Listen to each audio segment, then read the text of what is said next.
औज़ुबिल्लाहि मिनश्शैतानिर्रजीम बिस्मिल्लाहिर्रहमानिर्रहीम। राह रोशन के प्यारे दोस्तों, अस्सलामु अलैकुम। दूध पीने के बाद एक घूंट पानी पीने से जिस्म में ताकत आती है। दही को बादाम के साथ खाने से ताकत आती है। सब्ज चाय में लहसुन डालकर पीने से बदन के हर हिस्से में ताकत भर आती है। दवा खाने के बाद चलना शुरू कर देना, जल्द आराम आता है। रोज़ एक गाजर खाने से एक गिलास खून बन जाता है। काले जीरे को मुंह में रखने से मर्दाना ताकत आती है। जो बंदा चिराग को फूंक से बुझाता है उसको दम्मा हो सकता है। सोने से पहले थोड़ी देर चहलकदमी करने से दिल की बीमारी नहीं होती। गाजर खाकर दूध पीने से अकल में इजाफा होता है। चिकंदर खाने से दिमाग की रगें मजबूत होती हैं। चकोर के अंडे उबालकर खाने से आंखें नशीली होती हैं। हमला होने के लिए जिमा के बाद दाएं जानिब लेटें। नहार मुंह जो ठंडा पानी पीता है उसको हार्ट अटैक होता है। कड़वी चीज़ें ज़्यादा खाने से सेहत में इजाफा होता है। मीठी चीज़ें जितनी ज़्यादा खाओगे मौत के करीब जाओगे। रोटी पर पनीर छिड़कने से रोटी सारा दिन नरम रहती है। दालचीनी खाने से औरत का वज़न कम हो जाता है। मीठा ज़्यादा खाने से बुढ़ापा जल्दी आता है। फारिग रहने वाले इंसान की जिल्द जल्दी ढल जाती है। कच्चा दूध पीने से हड्डियां कमज़ोर होती हैं। दूध को गर्म करके पीने से हड्डियां मजबूत होती हैं। दूध में ज़ीरा डालकर पीने से पेट बाहर नहीं आता। नहाते हुए अगर कान में पानी चला जाए, जिस कान में पानी गया हो उसे ज़मीन की जानिब झुकाए रखें, कान से पानी निकल जाएगा।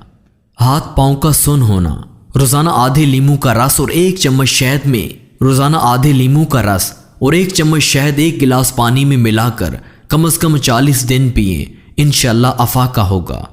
नाश्ते के बाद 3 खुश्क अंजीर खाने से लिक्योरिया ठीक हो जाता है। जिसकी सुबह सोकर उठते ही एड़ियाँ दुखती हैं वो बकरे की चर्बी 200 ग्राम, रोग़न ज़ैतून 50 ग्राम, किशमिश 50 ग्राम चर्बी पिघलाएं और उसमें दोनों चीज़ें डालकर मिलाएं। रात सोते वक्त एड़ियों पर मालिश करें, आराम आ जाएगा। शहद का ब्रेस्ट पर मसाज करने से ब्रेस्ट का साइज बढ़ता है। अंगूर के बीज खाने से ब्रेस्ट का साइज बढ़ता है। बेसन को पानी में घोलकर चेहरे पर लगाएं। कुछ देर बाद हाथ से रगड़कर उतार लें, चेहरे के फालतू बाल ख़त्म हो जाएंगे। जो भी दवा खाई जाए उस पर पहले 11 मरतबा बिस्मिल्लाहिर्रहमानिर्रहीम और 12 दफ़ा कोई सा भी दुरूद पाक पढ़कर दवा पर दम कर लें। कभी भी दवा का कोई साइड इफ़ेक्ट या नुकसान नहीं होगा। अगर आपके बाल ज़्यादा झड़ते हों तो उबले हुए चावलों के पानी में बाल धोने से बाल झड़ना बंद हो जाएंगे। रात के वक्त चाय नहीं पीनी चाहिए, उससे आपको पेशाब में इन्फेक्शन हो सकता है। दिल की बीमारी से अगर बचना चाहते हैं तो खाना खाते वक्त प्याज काट कर खाएं। लहसुन और नमक दोनों को मिक्स करके दांतों पर लगाने से दांत दूध की तरह सफ़ेद हो जाएंगे।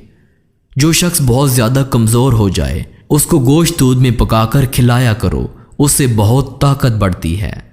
बुखार के मरीज़ों के लिए सेब से बेहतर कोई फल नहीं। उस घर में बरकत और खुशियाँ कभी नहीं आ सकती जिस घर की औरतों की बुलंद आवाज़ें घर से बाहर जाती हों। पानी पीकर फल इस्तेमाल मत किया करो क्योंकि उससे मैदे में दर्द होता है। जिन लोगों के यहाँ औलाद नहीं होती वो दूध में शहद मिलाकर पिएं। सूरज की तरफ मुंह करके बैठने से बहुत सी अंदरूनी बीमारियां पैदा होती हैं। जो शख्स मैदे की तकलीफ से बचना चाहता है उसे चाहिए कि खाने के दरमियान पानी ना पिए। दही खाने से चर्बी पिघलती है। जिस घर से परिंदों, जानवरों और चींटियों को रिज्क मिलता है उस घर से कभी भी रिज्क ख़त्म नहीं होता। शहद के सिवा हर मीठी चीज़ में जहर है और जहर के सिवा हर कड़वी चीज़ में शिफा है। अखरोट खाते रहने से फलबरी के सफ़ेद दाग ठीक हो जाते हैं। क्या आप जानते हैं कि ऊँटनी की दूध से दही नहीं बनता? चावल ज़्यादा उबलकर अगर नरम हो जाएं तो गर्म पानी निचोड़ने के बाद उन पर ठंडा पानी डालकर निचोड़ने से चावल सख्त हो जाएंगे। राह रोशन यूट्यूब चैनल के प्यारे दोस्तों, अगर आज के ये टोटके आपको पसंद आए तो हमारी वीडियो को लाइक और चैनल को सब्सक्राइब करना ना भूलिएगा। मिलते हैं इसी तरह की टोटकों भरी वीडियो के साथ, तब तक हमें दीजिए इजाज़त। अल्लाह नेगेबान।